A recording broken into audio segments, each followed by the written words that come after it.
আসসালামু আলাইকুম শিক্ষার্থীরা, অনলাইন লাইভ ক্লাসে সবাইকে স্বাগতম। আমরা রেশিও চ্যাপ্টারে আজকে 5th ক্লাসে আছি। আজকের ক্লাসে আমরা প্রবলেম 15 সলভ করবো ইনশাল্লাহ। তোমাদের প্রবলেম 13 পর্যন্ত এইচডব্লিউ ছিল, প্রবলেম 14ও এইচডব্লিউ থাকবে, আমি 15 করব।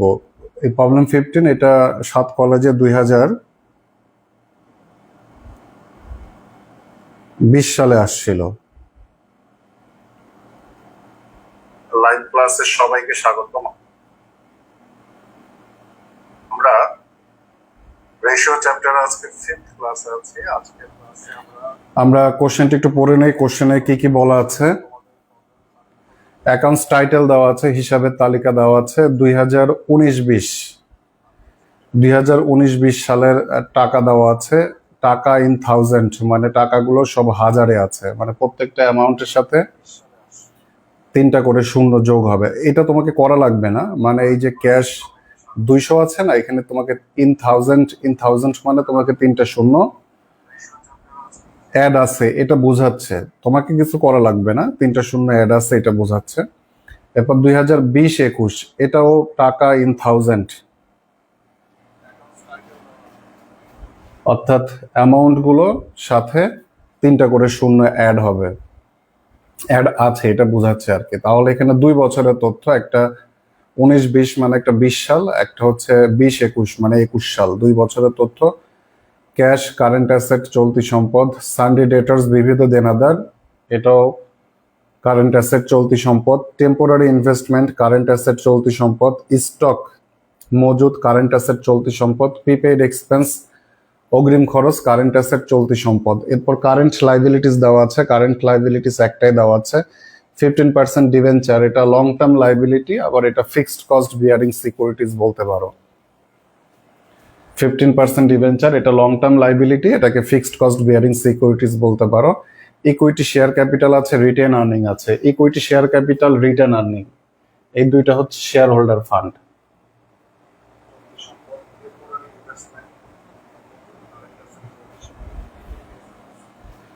Equity share capital, retained earning, এই দুইটা হচ্ছে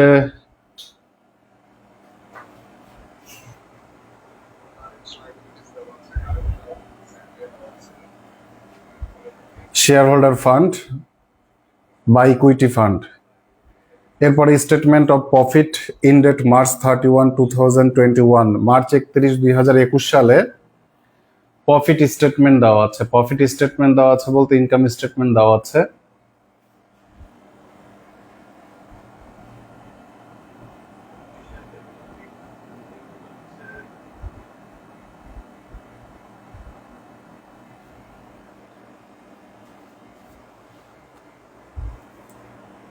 শেয়ার হোল্ডার ফান্ড বা ইকুইটি ফান্ড। এরপরে statement of profit in date March 31, 2021, March 2021 সালে প্রফিট স্টেটমেন্ট দেওয়া আছে। ইনকাম স্টেটমেন্টে কি কি দেওয়া আছে? এটা 2021 সালের জন্য সেলস দেওয়া আছে 4000 টাকা, কস্ট অফ গুডস সোল্ড দেওয়া আছে 2800 টাকা, ইন্টারেস্ট দেওয়া আছে 160 টাকা, net profit for the year 1040 টাকা। নেট প্রফিট কত টাকা দেওয়া আছে? 1040 টাকা দেওয়া আছে। এরপরে রিকোয়ারমেন্টে কি বলছে? Calculate the following ratio for the current year, চলতি বছরের জন্য নিচে রেশিও গুলো বের করতে বলছে। কারেন্ট ইয়ার বলতে বর্তমান বছর, অর্থাৎ 21 সাল। কারেন্ট ইয়ার বলতে রিসেন্ট ইয়ার, যেটা এখানে আমাদের 2টা বছর 2020-21, এখানে 2টা বছর আছে 2020-2021। আমরা রিসেন্ট ইয়ার 21 সালের জন্য অঙ্কটা করব, সেটাই বলছে ফর দ্য কারেন্ট ইয়ার, মানে 21 সালের জন্য রিসেন্ট ইয়ারের জন্য অঙ্কটা করতে হবে। And comment on the companies position, এবং কোম্পানির পজিশন সম্পর্কে মন্তব্য করতে বলছে। কোম্পানির পজিশন সম্পর্কে মন্তব্য করতে বলছে, মানে প্রত্যেকটা রেশিওতে আমাদের কমেন্টস করা লাগবে, মন্তব্য করা লাগবে। এখন রেশিওতে যদি তুমি কমেন্টস করতে যাও, তাহলে তোমাকে আদর্শ মান জানা লাগবে। যে রেশিওটা তুমি বের করছো সেটার কি আদর্শ মান তোমার জানা লাগবে। তাহলে আমরা নিচের রেশিওগুলো ক্যালকুলেট করে, সেখানে আমরা কোম্পানির ওই রেশিওগুলোর উপর ভিত্তি করে, রেশিওগুলোর উপর বেস করে কোম্পানির আর্থিক অবস্থা সম্পর্কে আমাকে মন্তব্য করতে হবে। কি কি রেশিও বের করতে বলছে? কারেন্ট রেশিও, চলতি অনুপাত, কুইক রেশিও, তড়িৎ অনুপাত, ইনভেন্টরি টার্নওভার রেশিও, মজুদ আবর্তন অনুপাত, গ্রস প্রফিট রেশিও, মোট লাভ অনুপাত, নিট প্রফিট রেশিও, নিট লাভ অনুপাত। আমরা এই 5টা রেশিও বের করে এই 5টা রেশিওর উপর বেস করে কোম্পানির আর্থিক অবস্থা নিয়ে মন্তব্য করব। এখানে 2টা সাল দেওয়া আছে, 2019-20 মানে 20 সাল, 2020-21 সাল। আমরা কোন বছরের তথ্য নিব? আমরা সবসময় বড় যে বছরটা আছে, রিসেন্ট যে ইয়ারটা আছে, রিসেন্ট ইয়ারের অ্যামাউন্ট গুলো নিব। আমরা যখন অঙ্ক করব তখন এই রিসেন্ট ইয়ারের অ্যামাউন্ট গুলো নিব 2020-21 মানে 21 সালের। এটাই নিচে রিকোয়ারমেন্টে বলছে, calculate the following ratio for the current year. আমাকে চলতি বছরের জন্য নিচে রেশিও গুলো বের করতে হবে। চলতি বছর বলতে একদম আমাদের রিসেন্ট ইয়ার বোঝাচ্ছে 2020-21। আর এখানে 21 সালের ইনকাম স্টেটমেন্টও দেওয়া আছে, যেখানে সেলস দেওয়া আছে 4000, কস্ট অফ গুডস সোল্ড দেওয়া আছে 2800, নেট প্রফিট দেওয়া আছে 1040। তাহলে আসো আমরা নিচে রেশিও গুলো ক্যালকুলেট করে কোম্পানির স্ট্র্যাটেজি নিয়ে মন্তব্য করি। আমি এখন সলভ করব। সলভ করার সময় শীটটা সামনে রাখবা। সলভ করার সময় শীটটা সামনে রাখলে অঙ্ক ভালো বুঝবা।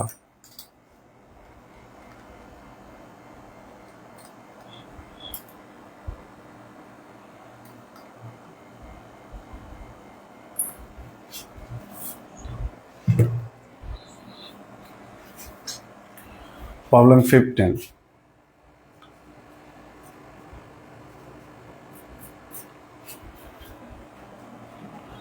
Problem 15, আমাদের কারেন্ট রেশিও বের করতে বলছে। কারেন্ট রেশিও বের করতে হলে আমাকে কারেন্ট অ্যাসেট এবং কারেন্ট লাইবিলিটিস কত টাকা সেটা জানা লাগবে। অঙ্কে কারেন্ট লাইবিলিটিস একটাই আছে, কারেন্ট লাইবিলিটিস নিয়ে সমস্যা নাই, কিন্তু আমরা কারেন্ট অ্যাসেট 5টা আইটেম আছে আমাদের, এই 5টা আইটেম যোগ করে আমরা টোটাল কারেন্ট অ্যাসেট কত টাকা সেটা বের করে নিব। কারেন্ট অ্যাসেট কোশ্চেনে কি কি দেওয়া আছে? ক্যাশ দেওয়া আছে, সানডি ডেটরস দেওয়া আছে, ক্যাশ নগদ টাকা, ডেটরস দেনাদার, এরপরে টেম্পোরারি ইনভেস্টমেন্ট স্বল্প মেয়াদী বিনিয়োগ আছে,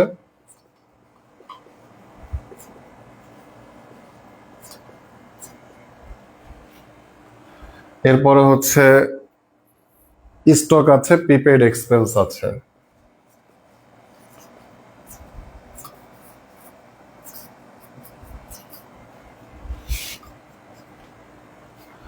আমাদের ক্যাশ কত টাকা দেওয়া আছে? আমরা 2020-21 মানে 21 সালের অ্যামাউন্ট গুলো নিব। ক্যাশ দেওয়া আছে 160 টাকা, ডেটরস দেওয়া আছে 400 টাকা, টেম্পোরারি ইনভেস্টমেন্ট দেওয়া আছে 320 টাকা, স্টক দেওয়া আছে 2160 টাকা, প্রিপেড এক্সপেন্স দেওয়া আছে 12 টাকা। এই অ্যামাউন্ট গুলো যোগ করো, 160, 400, 320, 2160, 12, এই অ্যামাউন্ট গুলো যোগ করলে কারেন্ট অ্যাসেট আসবে 3052 টাকা।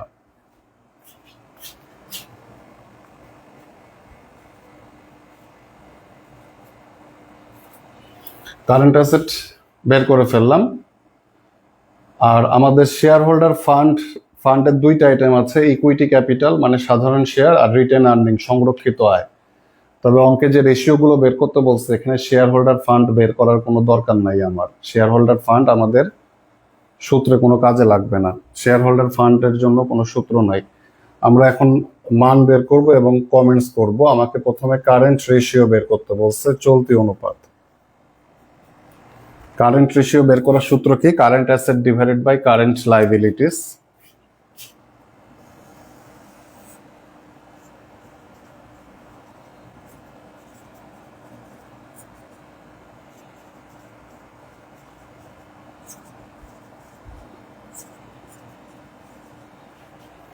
Current asset divided by current liabilities. আমাদের কারেন্ট অ্যাসেট কত টাকা? আমরা কারেন্ট অ্যাসেট মাত্র বের করলাম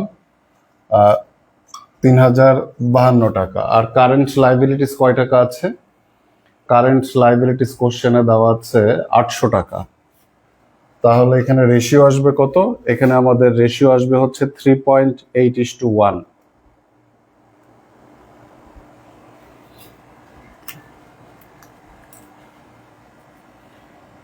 3.8 আর রেশিওতে প্রকাশ করার জন্য 1:1।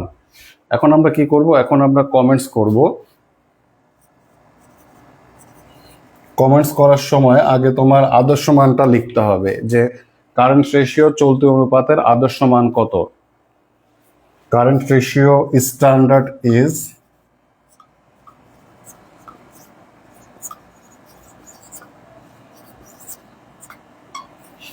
Current ratio standard is 2:1। আচ্ছা, আমি তোমাদের প্রথম ক্লাসে বলছিলাম মেবি যে রেশিওতে যে সামনে আছে সে হচ্ছে উপরেরটা, মানে যে 3.8 এটা হচ্ছে কারেন্ট অ্যাসেট, আর এই যে 1 এটা যে নিচে আছে কারেন্ট লাইবিলিটিস।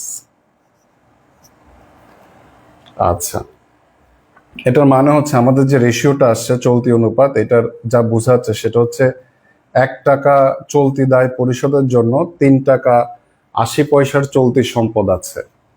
1 টাকার চলতি দায় পরিশোধের জন্য 3 টাকা 80 পয়সার চলতি সম্পদ আছে। এখন কারেন্ট রেশিওর স্ট্যান্ডার্ড কত? কারেন্ট রেশিও স্ট্যান্ডার্ড হচ্ছে 2:1। 2:1 দিয়ে কি বোঝাচ্ছে, যে 1 টাকা চলতি দায় পরিশোধের জন্য 2 টাকার চলতি সম্পদ থাকা লাগবে। এটা হচ্ছে স্ট্যান্ডার্ড। 1 টাকা চলতি দায় পরিশোধের জন্য 2 টাকার চলতি সম্পদ থাকা লাগবে। তো আমাদের 1 টাকার চলতি দায় পরিশোধের জন্য 3 টাকা 80 পয়সার চলতি সম্পদ আছে, অর্থাৎ চলতি সম্পদের পরিমাণ আমাদের বেশি আছে। তো সম্পদ বেশি থাকলে তো ভালো, তাই না? সুতরাং কারেন্ট রেশিওর উপর বেস করে বলা যায় যে কোম্পানির চলতি দায় পরিশোধ করার ক্ষমতা ভালো। আমি আরেকবার বলি, এখানে আমাদের কারেন্ট রেশিওর স্ট্যান্ডার্ড হচ্ছে 2:1, মানে 2:1 দিয়ে বোঝায় যে 1 টাকা চলতি দায় পরিশোধের জন্য, এই যে 2 হচ্ছে উপরেরটা কারেন্ট রেশিও, আর 1 হচ্ছে নিচেরটা কারেন্ট লাইবিলিটিস। তার মানে 1 টাকা চলতি দায় পরিশোধের জন্য 2 টাকা চলতি সম্পদ থাকতে হবে। আমাদের কোম্পানির কি অবস্থা? কোম্পানির অবস্থা হচ্ছে 1 টাকা চলতি দায় পরিশোধের জন্য 3 টাকা 80 পয়সার চলতি সম্পদ আছে। স্ট্যান্ডার্ড হচ্ছে বেশি আছে, 1 টাকা চলতি দায় পরিশোধের জন্য 2 টাকার চলতি সম্পদ থাকা লাগবে। তো আমাদের 1 টাকা চলতি দায় পরিশোধের জন্য 3 টাকা 80 পয়সার চলতি সম্পদ আছে। চলতি সম্পদ দায়ের তুলনায় সম্পদ বেশি আছে, সুতরাং এটা কোম্পানির স্বল্প মেয়াদী দায় পরিশোধের ক্ষমতা ভালো বোঝায়। আমরা এটা কমেন্টস করে দিব। So it is above standard. So it is above, it is বলতে আমাদের যে অ্যান্সারটা আসছে, it is above standard. Current ratio standard is 2:1, so it is above standard, সুতরাং এটি স্ট্যান্ডার্ডের চেয়ে উপরে। So XYZ limited,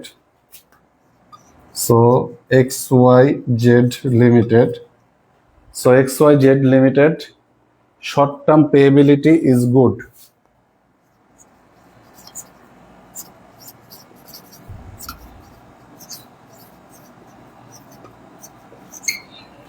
XYZ limited short term payability is good.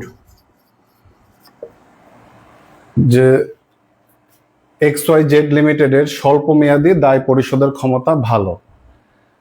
1 টাকা চলতি দায়ের বিপরীতে 2 টাকা চলতি সম্পদ থাকতে হবে, এটা স্ট্যান্ডার্ড। আমাদের 1 টাকা চলতি দায়ের বিপরীতে 3 টাকা 80 পয়সার চলতি সম্পদ আছে। সুতরাং স্ট্যান্ডার্ডের তুলনায়, স্ট্যান্ডার্ডে বলছে যে 1 টাকার তুলনায় 2 টাকা সম্পদ থাকতে হবে, আমাদের 1 টাকার তুলনায় 3 টাকার 80 পয়সার সম্পদ আছে। সুতরাং আমাদের স্বল্প মেয়াদী দায় পরিশোধের ক্ষমতা ভালো, এটাই লিখে দিলাম যে so XYZ limited short term payability is good. সুতরাং XYZ লিমিটেডের স্বল্প মেয়াদী দায় পরিশোধের ক্ষমতা ভালো। কারেন্ট রেশিও বের করে ফেললাম, এরপর কুইক রেশিও বের করব।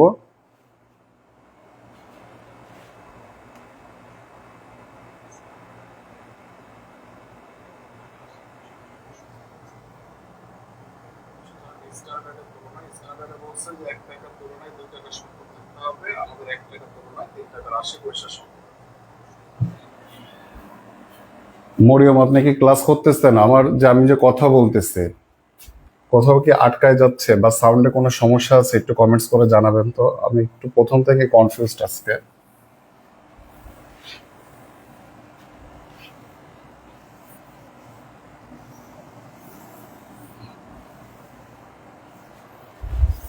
দুই দুই আমরা কি বের করব? দুই আমরা কুইক রেশিও বের করব।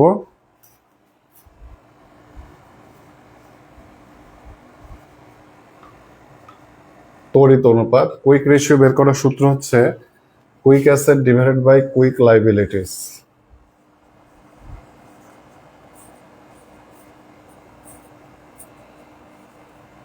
আমার কথা কেটে কেটে যাচ্ছে কিনা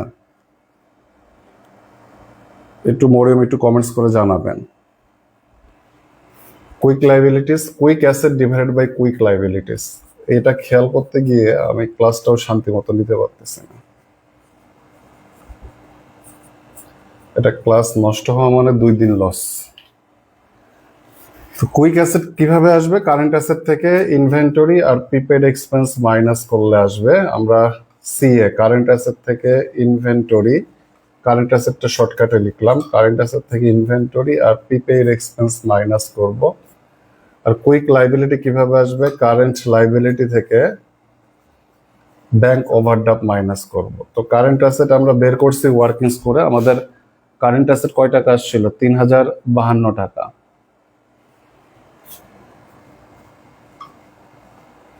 এখান থেকে মাইনাস করব ইনভেন্টরি। ইনভেন্টরি কয় টাকা আছে? স্টক, স্টকটা ইনভেন্টরি 2160 টাকা। আর প্রিপেড এক্সপেন্স আছে 12 টাকা। Divided by current liabilities minus bank overdraft. Current liabilities অঙ্কে আছে 800 টাকা, ব্যাংক ওভারড্রাফট নাই 0। তাহলে এখানে রেশিও কত আসবে?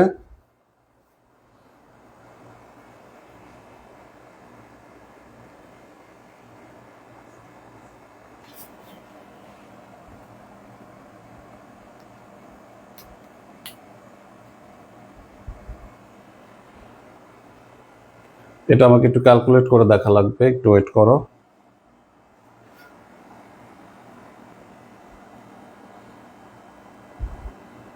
$3052 মাইনাস 2160 মাইনাস 12, 880 ভাগ 800, এটা রেজাল্ট আসবে 1.1, 1.1:1।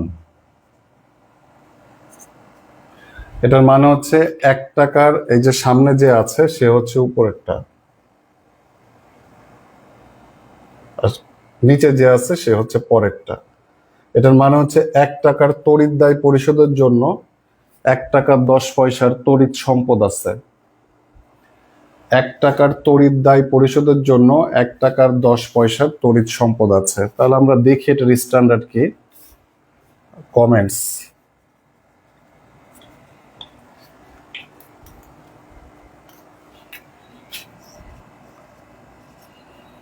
Quick ratio standard is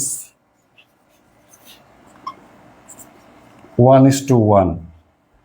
quick ratio standard is 1:1, অর্থাৎ কুইক রেশিও তড়িৎ অনুপাতের স্ট্যান্ডার্ড হচ্ছে 1 টাকার তড়িৎ দায় পরিশোধের জন্য 1 টাকার তড়িৎ সম্পদ থাকা লাগবে। 1 টাকার তড়িৎ দায় পরিশোধের জন্য 1 টাকার তড়িৎ সম্পদ থাকা লাগবে। আমাদের 1 টাকার তড়িৎ দায় পরিশোধের জন্য 1 টাকা 10 পয়সার তড়িৎ সম্পদ আছে। স্ট্যান্ডার্ডের চেয়ে সম্পদ বেশি আছে। 1 টাকার বিপরীতে 1 টাকা সম্পদ থাকা লাগবে। এখানে 1 টাকার বিপরীতে 1 টাকা 10 পয়সার সম্পদ আছে। স্ট্যান্ডার্ডের চেয়ে সম্পদ বেশি আছে, সুতরাং কোম্পানির আর্থিক অবস্থা ভালো। It is above standard. It is বলতে আমাদের কোম্পানির যে রেশিওটা আসছে, it is above standard.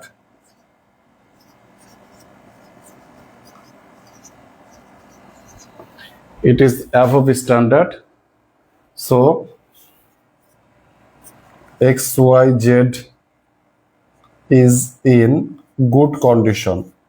XYZ ভালো অবস্থায় আছে। আমাদের স্ট্যান্ডার্ড হচ্ছে 1 টাকার তড়িৎ দায় পরিশোধের জন্য 1 টাকা তড়িৎ সম্পদ থাকা লাগবে। আমাদের কোম্পানির কি অবস্থা? 1 টাকা তড়িৎ দায় পরিশোধের জন্য 1 টাকা 10 পয়সার তড়িৎ সম্পদ আছে।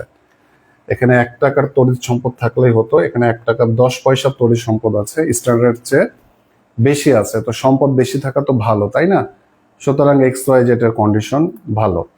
আমাদের 2 নম্বর রেশিও বের করা শেষ। এবার আমরা 3 নম্বর রেশিও বের করব, inventory turnover ratio.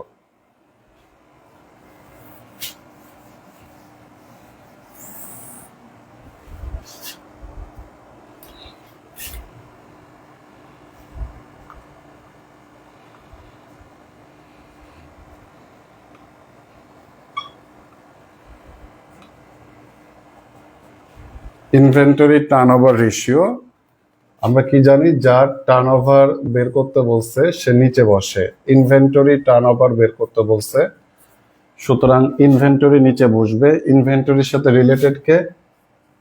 Cost of goods sold. তোমরা ফুল ফর্মে লিখো, CGS, cost of goods sold, উপরে বসবে। ইনভেন্টরি টার্নওভার বের করতে বলছে, যার টার্নওভার বের করতে বলছে সে নিচে বসবে, ইনভেন্টরি নিচে বসবে। ইনভেন্টরির সাথে রিলেটেড কে? Cost of goods sold, cost of goods sold উপরে বসবে। এখন এটা একাধিক বছরের অঙ্ক, তাই না? 2020-21 একাধিক বছরের অঙ্ক হলে রিটার্ন ও টার্নওভারের সূত্রে নিচে যে বসে তাকে এভারেজ করে নিতে হয়। একাধিক বছরের তথ্য থাকলে রিটার্ন ও টার্নওভারের সূত্রে নিচে যে বসে তাকে এভারেজ করে নিতে হয়। তাহলে আমরা ইনভেন্টরির বদলে লিখবো এভারেজ ইনভেন্টরি।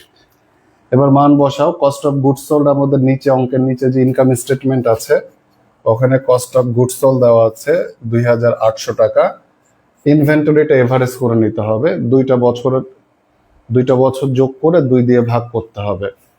ইনভেন্টরি বলতে স্টক 2020 সালে 1840 টাকা, 2021 সালে 2160 টাকা। এই দুইটা যোগ করে 2 দিয়ে ভাগ করে দাও, তাহলে ইনভেন্টরি টার্নওভার চলে আসবে। ইনভেন্টরি টার্নওভার আর রেজাল্ট আসবে 1.48 টাইমস। টার্নওভারের রেজাল্ট টাইমসে আসে। আচ্ছা, এটা দিয়ে কি বোঝায় জানো? ইনভেন্টরি টার্নওভার মজুদ আবর্তন 1.4 টাইমস, মানে আমরা বছরে 1.4 টাইমস মানে একবারের একটু বেশি ইনভেন্টরি ব্যবহার করি। ইনভেন্টরি টার্নওভার মজুদ আবর্তন দিয়ে বোঝায় যে আমরা কতবার মজুদ ব্যবহার করি। আমরা 1.4 টাইমস, একবারের চেয়ে একটু বেশি মজুদ ব্যবহার করি। এটা তো খারাপ মজুদ। এটা খারাপ কেন? স্ট্যান্ডার্ড লিখলেই বুঝবা আগে, সরি, স্ট্যান্ডার্ড মানটা লিখলেই বুঝবা। কমেন্টস করে, কমেন্টস আগে স্ট্যান্ডার্ড মানটা লিখি, কমেন্টস। আচ্ছা, inventory turnover ratio standard is 8 Times.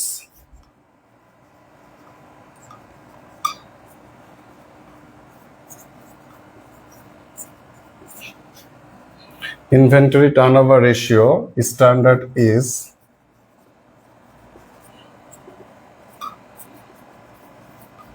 8 times. Inventory turnover রেশিওর স্ট্যান্ডার্ড হচ্ছে 8 টাইমস। ইনভেন্টরি টার্নওভার দিয়ে কি বোঝায়? ইনভেন্টরি টার্নওভার দিয়ে বোঝায় যে বছরে আমরা কতবার মজুদ ব্যবহার করি। মজুদ যত বেশি ব্যবহার করবা তত প্রতিষ্ঠানের জন্য ভালো। মজুদ ব্যবহার করা মানে উৎপাদন বাড়বে, উৎপাদন বাড়া মানে বিক্রয় বাড়বে। সুতরাং মজুদ যত বেশি ব্যবহার করা যায় তত ভালো। ইনভেন্টরি টার্নওভার রেশিওর স্ট্যান্ডার্ড হচ্ছে 8 টাইমস, মানে বছরে 8 বার মজুদ ব্যবহার করলে ভালো। আমি মজুদ ব্যবহার করি 1.4 টাইমস, মাত্র একবার। তাহলে এটা ইনভেন্টরি টার্নওভার দিয়ে কি বোঝায় সেটা আগে তোমাকে বুঝতে হবে। ইনভেন্টরি টার্নওভার দিয়ে বোঝায় যে মজুদ কতবার ব্যবহার করি।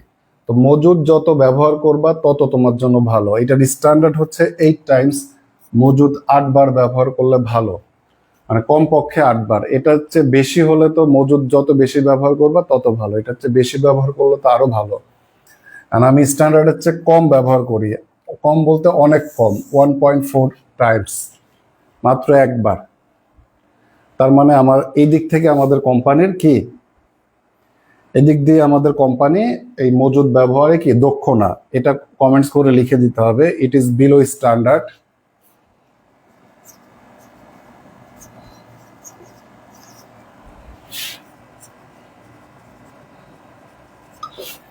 It is below standard. So XYZ Limited, so XYZ Limited Management,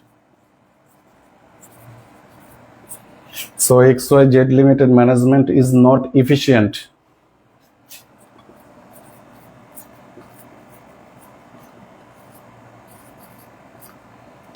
to use it's inventory. সুতরাং এক্স ওয়াই জেড লিমিটেডের ম্যানেজমেন্ট তার মজুদ ব্যবহারে দক্ষ না। আমাদের ইনভেন্টরি টার্নওভার হচ্ছে মজুদ কতবার ব্যবহার করি। মজুদ যত ব্যবহার করব তত প্রতিষ্ঠানের জন্য ভালো। এখানে আমরা মজুদ ব্যবহার করি 8 টাইমস, 8 বার। এটা স্ট্যান্ডার্ড 8 বার, আমরা ব্যবহার করি অনলি একবার। তার মানে কোম্পানির ব্যবস্থাপনা, কোম্পানির যে ম্যানেজমেন্ট আছে তারা কোম্পানির মজুদ ব্যবহারে দক্ষ না। এটাই আমরা কমেন্টস আকারে লিখে দিলাম। এরপরে 4 নম্বরটা বের করব। 4 নম্বর হচ্ছে গ্রস প্রফিট রেশিও।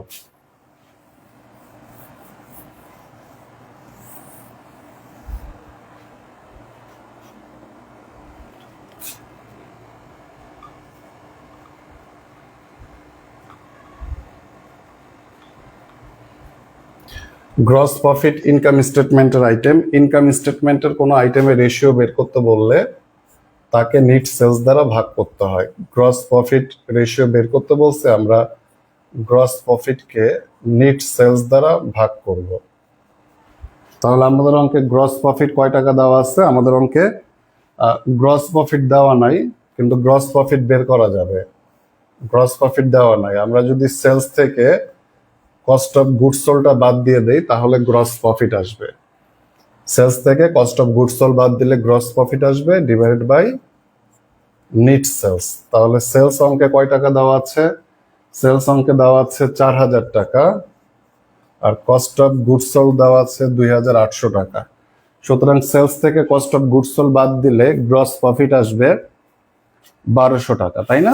সেলস থেকে কস্ট অফ গুডস সোল্ড বাদ দিলে গ্রস প্রফিট আসবে 1200 টাকা ডিভাইডেড বাই নিট সেলস 4000 টাকা। তাহলে এটা রেজাল্ট আসবে 0.30 or 30 টাইমস। 0.30 or 30 টাইমস না, 30%।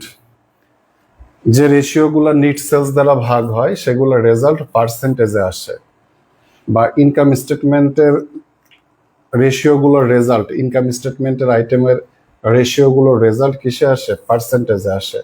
এক কথায়, সহজ কথায়, সেলস দ্বারা ভাগ করলে রেজাল্ট পার্সেন্টেজে আসে। তাহলে এটার স্ট্যান্ডার্ড কত? আমাদের গ্রস প্রফিট রেশিও কোম্পানি 30%। এটার স্ট্যান্ডার্ড কত? Gross profit ratio standard is, comments.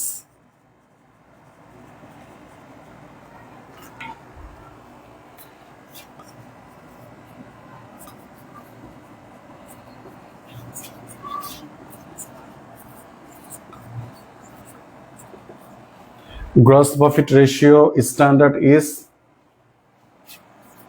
20% থেকে 30%। গ্রস প্রফিট রেশিওর স্ট্যান্ডার্ড হচ্ছে যে কোম্পানি 20 থেকে 30% গ্রস প্রফিট করলে, মোট লাভ করলে ভালো। কোম্পানি 20 থেকে 30% গ্রস প্রফিট করলে ভালো, এটা স্ট্যান্ডার্ড। আমাদের কোম্পানি 30% গ্রস প্রফিট করে, মানে এটা স্ট্যান্ডার্ডের মধ্যেই আছে। স্ট্যান্ডার্ডের মধ্যে থাকলে ভালো। It is on standard. It is বলতে আমাদের result, it is on standard, আমাদের এটা স্ট্যান্ডার্ডের মধ্যেই আছে। So X Y Z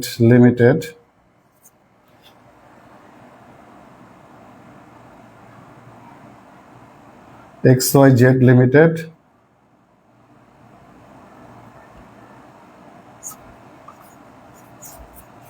gross profit rate is sound. Sound মানে ভালো। সুতরাং এক্স ওয়াই জেড লিমিটেডের গ্রস প্রফিট রেট, মোট লাভের হার ভালো। গ্রস প্রফিট রেশিও বের করতে বলছে, এটা শেষ। এরপরে নেট প্রফিট রেশিও বের করতে বলছে, আমরা নেট প্রফিট রেশিও বের করব।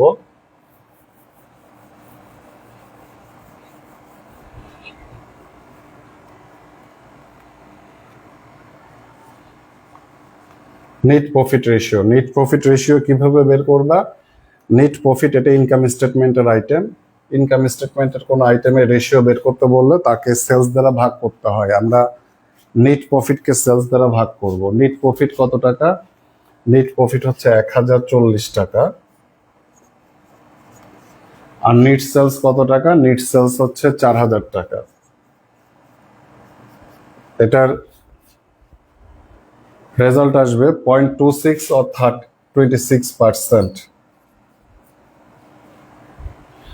আচ্ছা, কমেন্টস করব। নেট প্রফিট রেশিওর স্ট্যান্ডার্ড কত? নেট প্রফিট রেশিওর স্ট্যান্ডার্ড হচ্ছে 5 থেকে 10%।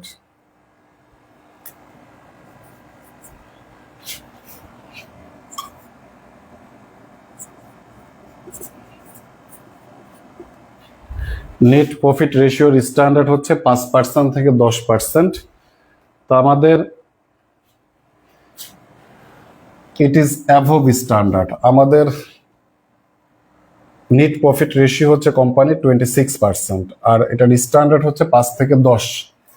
তাহলে নেট প্রফিট 5 থেকে 10% করলে এটা ভালো। আমরা করি 26%, তার মানে আমাদেরটা আরো ভালো। It is above standard.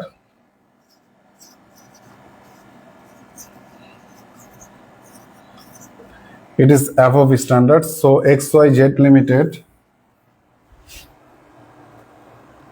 profitability is satisfied.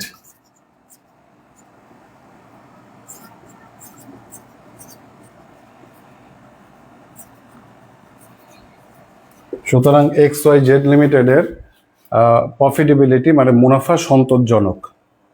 যেহেতু এটার স্ট্যান্ডার্ড 5 থেকে 10, আমরা স্ট্যান্ডার্ডের চেয়ে মুনাফার হার আমাদের বেশি। মুনাফা বেশি করলে তো ভালো, সুতরাং এটা আমাদের জন্য সন্তোষজনক। আবার খুব বেশি হলে কিন্তু ভালো না। এটা যদি 50% হয়ে যায় তো মুনাফার হার, তাহলে তো তুমি কষাই যে 5 টাকার জিনিস 10 টাকা বিক্রি করো, 50 টাকার জিনিস 100 টাকা বিক্রি করো। এটা কিন্তু আবার খারাপ। যে নেট প্রফিট রেশিও বা গ্রস প্রফিট রেশিও খুব বেশি হয়ে গেলে এটা কি, এটা প্রতিষ্ঠানের জন্য খারাপ। বোঝায় যে এই প্রতিষ্ঠান তো বদমাইশ, ওরা কাস্টমারদের থেকে অনেক বেশি লাভ করে। আমরা 15 নম্বর অঙ্কটা করে ফেললাম। এই শুরু থেকে কনফিউশনের জন্য ক্লাস টাইম লুজ হয়েছে অনেক। 15 নম্বর অঙ্কের পরে আমরা এখন 16 নম্বর অঙ্কটা করব।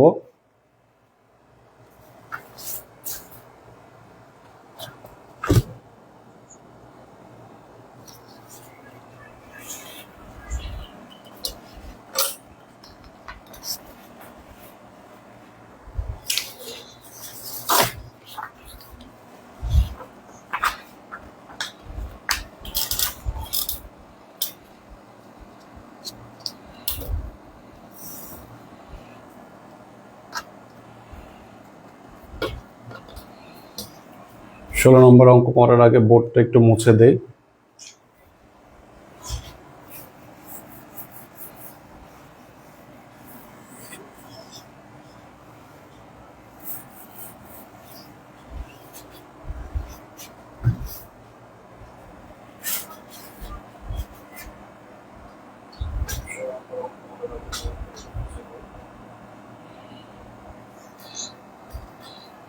ষোলো নম্বর কোশ্চেনটা দেখো, এটা এনইউতে 2022 সালে আসছিল ফার্স্ট ইয়ারে।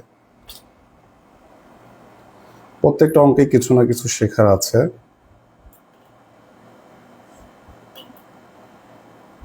প্রবলেম 16 কি বলছে খেয়াল করো। সেরা brothers comparative balance sheet are presented below. সেরা ব্রাদার্স এর কম্পারেটিভ তুলনামূলক আর্থিক বিবরণী নিম্নোক্ত রূপ। এখানে কম্পারেটিভ কেন বললো, এখানে দুইটা সাল দেওয়া আছে, 2021 2020 দুইটা সাল দেওয়া আছে, এই কারণে কম্পারেটিভ বললো, তুলনামূলক। আমরা রিসেন্ট ইয়ার 2021 সালের জন্য অঙ্কটা করব। রেশিও সবসময় রিসেন্ট ইয়ার, সাম্প্রতিক বছরের জন্য বা কারেন্ট ইয়ারের জন্য বের করতে হয়। এখানে ক্যাশ দেওয়া আছে, ক্যাশ চলতি সম্পদ, কারেন্ট অ্যাসেট, অ্যাকাউন্ট রিসিভেবল বিবিধ দেনাদার, এটা কারেন্ট অ্যাসেট। ইনভেন্টরি মজুদ, এটাও current asset. Land building, land ভূমি, বিল্ডিং দালান কোঠা, এই দুইটা fixed asset. Accumulated depreciation building, building এর উপর অবচয় সঞ্চিতি, এটা বিল্ডিং থেকে বাদ দেওয়া আছে। Accounts payable, current liability. Common stock এটা হচ্ছে তোমার share holder fund. Retained earning এটা share holder fund. Common stock এটা share holder fund, retained earning এটাও কি শেয়ার হোল্ডার ফান্ড।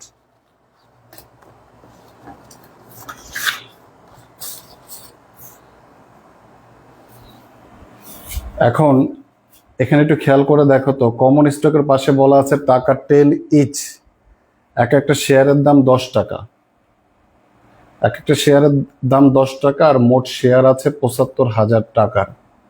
তাহলে শেয়ারের সংখ্যা কত? এই শেয়ারের সংখ্যা আমার লাগবে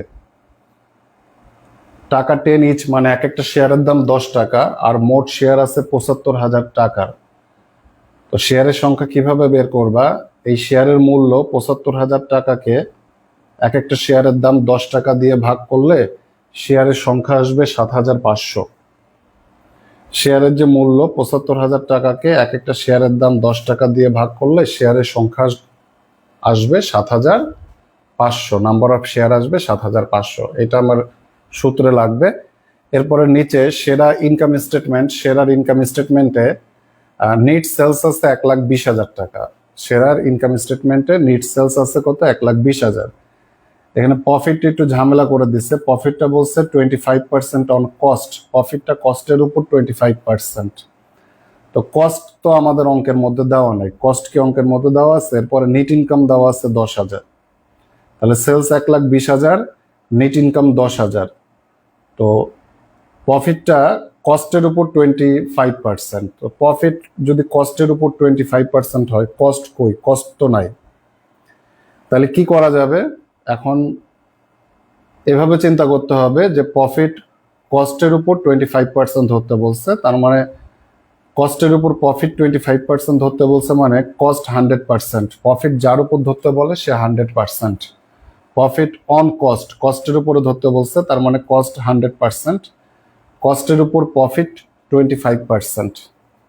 তাহলে কস্ট 100%, প্রফিট 25%, কস্ট আর প্রফিট যোগ করলে সেলস আসে। তাহলে সেলস কত পার্সেন্টের জন্য আছে? আমাদের সেলস ১,২০,০০০, এটা কত পার্সেন্টের জন্য আছে আমার এইটা বের করতে হবে। প্রফিট কস্টের উপর 25%, তো প্রফিট যেহেতু কস্টের উপরে ধরতে বলছে, সুতরাং কস্ট 100%, কস্টের উপর প্রফিট 25%, কস্ট আর প্রফিট যোগ করলে সেলস আসবে ১২৫%। মানে সেলস যে ১,২০,০০০ টাকা দেওয়া আছে, এটা ১২৫%-এর জন্য দেওয়া আছে।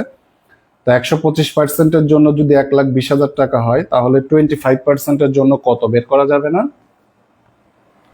আমাদের প্রফিট 25%,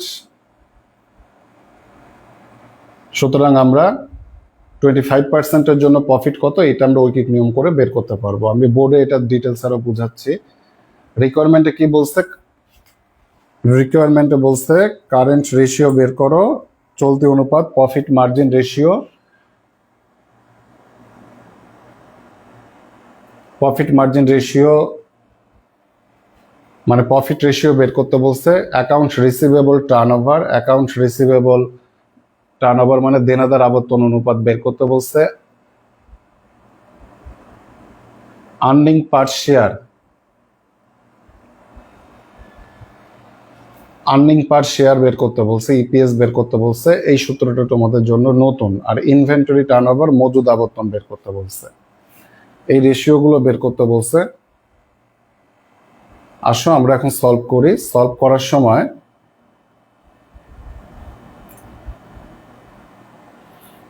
কোশ্চেনটা সামনে রাখবে, তাহলে অঙ্ক ভালো বুঝবা।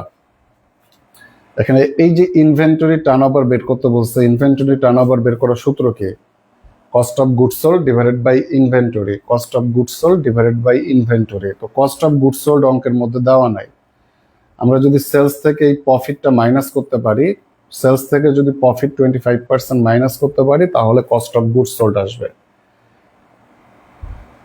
বুঝতে পারছো? এই কস্ট অফ গুডস সোল্ড বের করার জন্য প্রফিটের রেটটা দেওয়া আছে। আমরা যদি সেলস থেকে প্রফিটের রেটটা মাইনাস করতে পারি, তাহলে আমরা কস্ট অফ গুডস সোল্ড বের করতে পারবো। এই কাজটা করতে হবে রিকোয়ারমেন্ট ই এর জন্য। বাকি অঙ্কটা ইজি আছে, আমি এখন সলভ করি, তোমরা চুপচাপ দেখো। হ্যাঁ,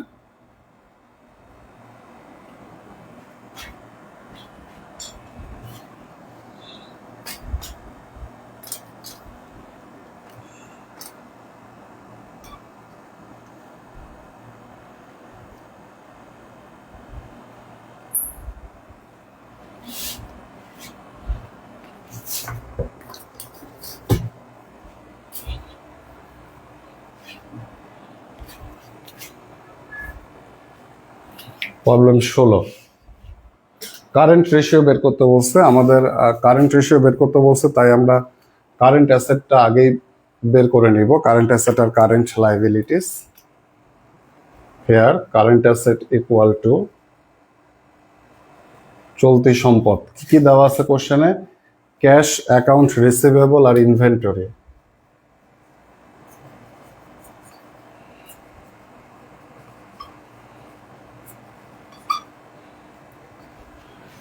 ক্যাশ কত টাকা দেওয়া আছে? 4,200 টাকা। অ্যাকাউন্ট রিসিভেবল আছে 21,300 টাকা। ইনভেন্টরি দেওয়া আছে 12,000 টাকা। তাহলে কারেন্ট অ্যাসেট কত যোগ করো? 4,200, 21,300 আর 12,000 যোগ করলে আসবে 37,500 টাকা।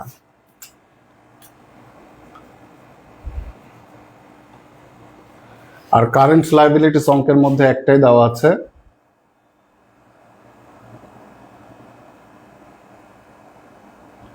সেটা হচ্ছে অ্যাকাউন্টস পেয়েবল 23,130। এটা বের করে দেখানোর কিছু নাই, যেহেতু একটাই আছে। রিকোয়ারমেন্ট এতে বলছে কারেন্ট রেশিও বের করো, চলতি অনুপাত বের করতে বলছে। কারেন্ট রেশিও বের করার সূত্র হচ্ছে current asset divided by current liabilities.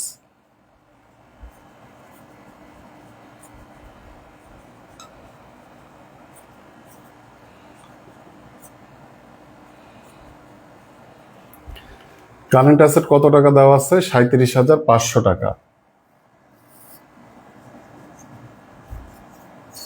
R current liabilities দেওয়া আছে অ্যাকাউন্টস পেয়েবল 23,130।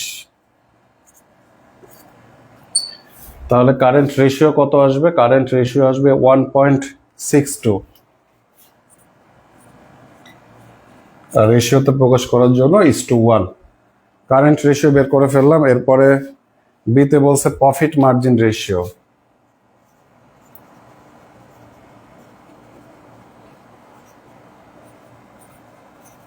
মুনাফা অনুপাত। যেহেতু অঙ্কের মধ্যে নিট ইনকাম দেওয়া আছে, তার মানে এটা নিট প্রফিট রেশিও আমরা বের করব। প্রফিট মার্জিন রেশিও মানে প্রফিট রেশিও, এখানে গ্রস প্রফিট না নিট প্রফিট কিছু বলে নাই। যেহেতু নিট ইনকাম দেওয়া আছে অঙ্কের মধ্যে, তার মানে আমরা বুঝবো যে এটা নিট প্রফিট রেশিও বের করতে বলছে। তাহলে নিট প্রফিটকে মানে নিট ইনকামকে সেলস দ্বারা ভাগ করো। প্রফিটটা যেহেতু ইনকাম স্টেটমেন্টের আইটেম, ইনকাম স্টেটমেন্টের কোনো আইটেমের রেশিও বের করতে বললে তাকে সেলস দ্বারা ভাগ করতে হয়। এখানে নেট ইনকাম আছে 10,000 আর সেলস আছে 1,20,000। তাহলে প্রফিট মার্জিন রেশিও কত আসবে? এটা রেজাল্ট আসবে 0.0833, 0.0833 or 8.33%। 0.08 আসে না 10,000 ভাগ 1,20,000, 10,000 ভাগ 1,20,000, 0.8 না 0.833, 0.833 or 8.33%। অর্থাৎ আমাদের নিট প্রফিট রেশিও মানে নিট লাভের অনুপাত 8.33%। দুইটা রেশিও বের করা শেষ। এরপরে অ্যাকাউন্ট রিসিভেবল টার্নওভার বের করব।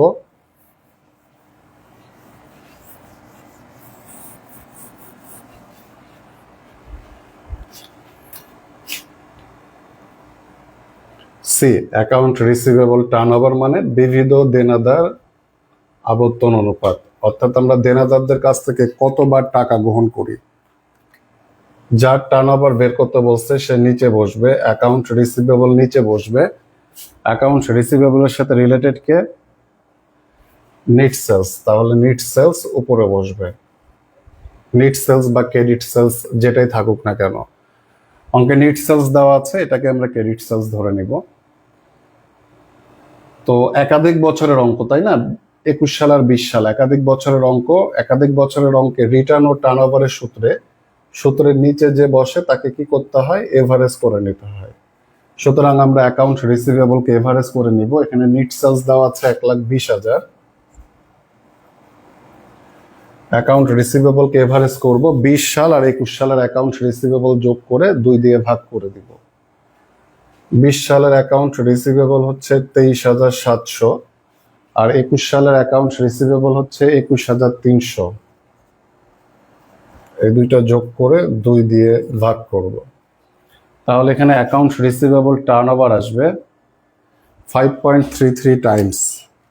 অর্থাৎ আমরা দেনাদারদের কাছ থেকে বছরে 5.33 বার টাকা গ্রহণ করি। দেনাদারদের কাছ থেকে বছরে 5.33 বার টাকা গ্রহণ করি। ডি, আর্নিং পার শেয়ার, এটা তোমাদের কাছে নতুন।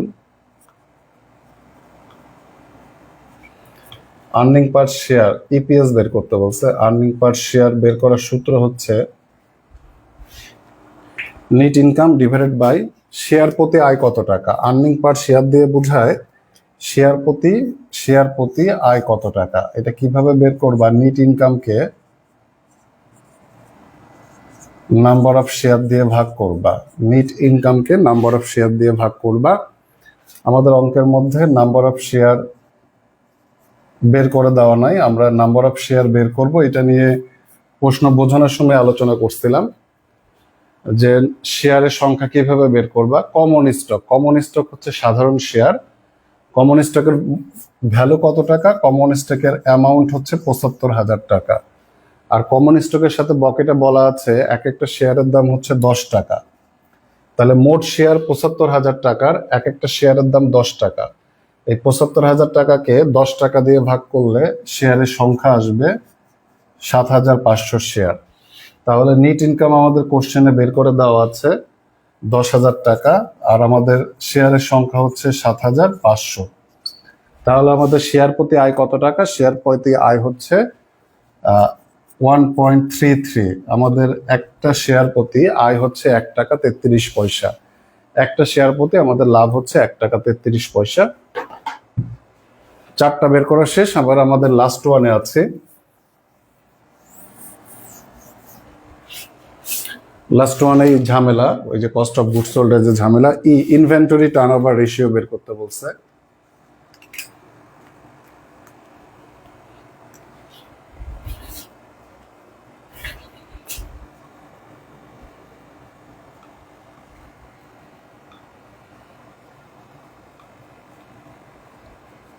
যার টার্নওভার বের করতে বলছে সে নিচে বসবে, ইনভেন্টরি নিচে বসবে।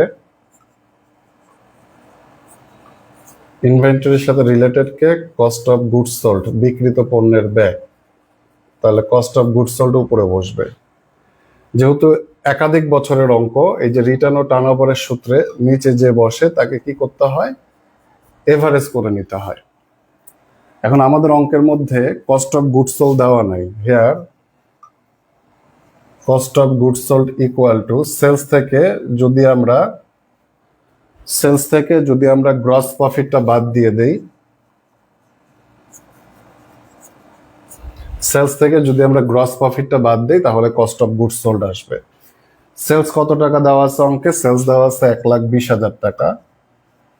আর গ্রস প্রফিটটা দেওয়া নাই। গ্রস প্রফিটটা বলা আছে প্রফিট, ওইটাই gross profit 25% on cost. Profit কস্টের উপর 25%, এরকম একটা কথা বলা আছে। Profit 25% on cost. প্রফিট বলতে গ্রস প্রফিটকে বোঝাচ্ছে। গ্রস প্রফিট কস্টের উপরে 25%। তো আমাদের তো কস্ট জানা নাই। আমার কি জানা আছে? আমার সেলস 1,20,000 টাকা, এইটা জানি, কিন্তু কস্ট কত টাকা এটা তো আমরা জানি না। তো প্রফিটটা, আমাদের গ্রস প্রফিটটা, এটা হচ্ছে কস্টের উপর 25% ধরতে বলছে। তো এটা আমরা কিভাবে সলিউশনটা করতে পারি? প্রফিট কার উপরে ধরতে বলছে? অন কস্ট, কস্টের উপরে ধরতে বলছে। তাহলে প্রফিট যার উপরে ধরতে বলে সে 100%। প্রফিট কস্টের উপরে ধরতে বলছে, কস্ট 100%। কস্টের সাথে আমরা প্রফিট যোগ করব।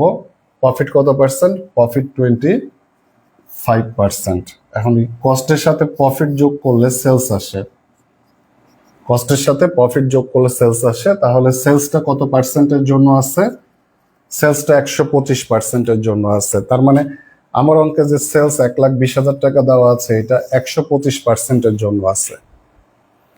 আচ্ছা, তো সেলস 1,20,000 টাকা, এটা যদি 125%-এর জন্য হয় তাহলে গ্রস প্রফিট 25%। 25%-এর জন্য কত আমরা বের করতে পারবো না, ঐকিক নিয়ম করব যে 125%-এর জন্য যদি 1,20,000 টাকা হয় তাহলে প্রফিট 25%, সুতরাং 25%-এর জন্য কত। আমি আরেকবার বুঝাই, প্রফিট কস্টের উপরে ধরতে বলছে 25%, প্রফিট যার উপরে ধরতে বলছে, কস্টের উপরে ধরতে বলছে, সে 100%, কস্ট 100%, কস্টের উপর প্রফিট ধরতে বলছে 25%। এখন কস্ট আর প্রফিট যোগ করলে সেলস আসে 125%। তো আমাদের অঙ্কে সেলস কয় টাকা দেওয়া আছে? 1,20,000 টাকা দেওয়া আছে। এখন তুমি ঐকিক নিয়ম করো যে 125%-এর জন্য যদি 1,20,000 টাকা হয় তাহলে প্রফিট 25%। 25%-এর জন্য কত বের করা যাবে না? বের করা যাবে। সেটাই আমরা ঐকিক নিয়ম করে বের করব যে 1,20,000 টাকা যদি 125%-এর জন্য হয় তাহলে গ্রস প্রফিট 25%, সুতরাং 25%-এর জন্য কত? ঐকিক নিয়ম করলাম। 1,20,000 টাকা যদি 125%-এর জন্য হয়, গ্রস প্রফিট 25%, তাহলে 25%-এর জন্য কত? তাহলে এখানে গ্রস প্রফিট আসবে, আর সেলস থেকে গ্রস প্রফিটটা বাদ দিলে আমরা কস্ট অফ গুডস সোল্ড পেয়ে যাব। সেলস থেকে গ্রস প্রফিট বাদ দিলে আমরা কস্ট অফ গুডস সোল্ড পেয়ে যাব 24,000 টাকা। এবার তুমি মান বসাও। এইটুকু যে বুঝাইলাম এইটুকু দেখানো লাগবে না, এইটুকু জাস্ট তোমাদের বোঝানোর জন্য। পরীক্ষার খাতায় এইটুকু দেখাবা। তাহলে কস্ট অফ গুডস সোল্ড হচ্ছে 24,000, আর এভারেজ ইনভেন্টরি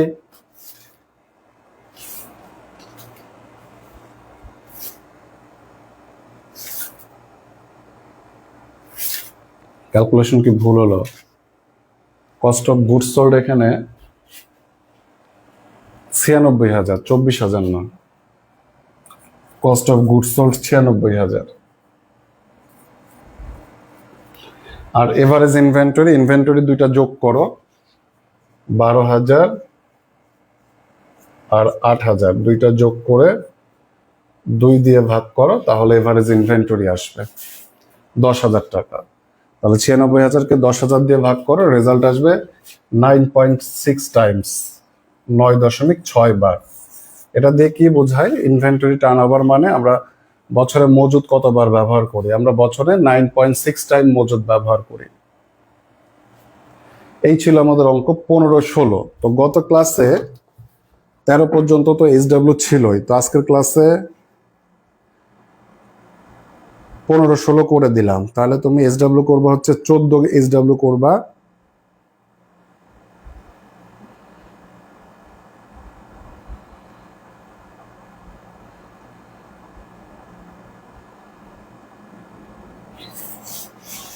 একটু লাইনে থাকো।